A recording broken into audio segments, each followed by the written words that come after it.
We got to fix this. We got to make it so people can work. The workers can't afford to stay in childcare. Parents can't afford to pay for childcare. We know too much about what young children need to thrive to not do our best for them. Parents should be able to expect that their children are safe while they work and that they're in a high-quality early learning environment. We just don't have enough funding in childcare.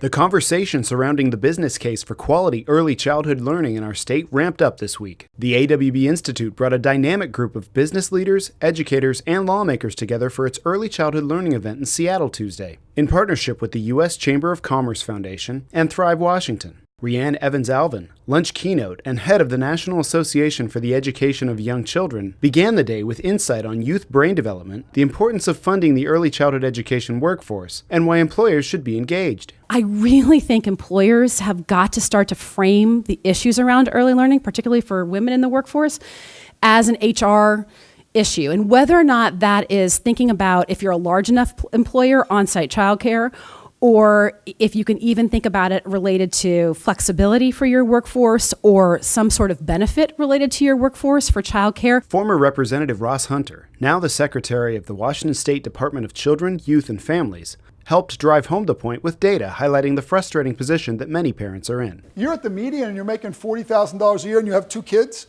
at $12,000 a kid? Well, wait. Now you've got $16,000 left to live on, and you got to pay some taxes, and you got to eat, and you got to pay rent. This is not going to work.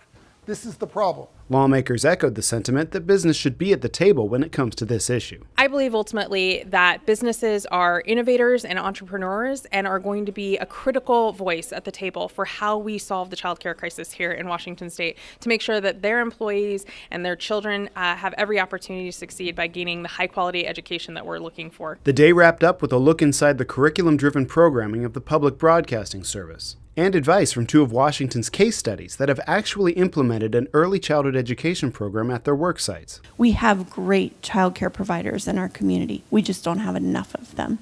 And that's why we went into the business of childcare. Representative Ruth Kagi, a 20-year advocate for early childhood education, was happy to see the issue building steam. The excitement and the coming together in this room really is so encouraging.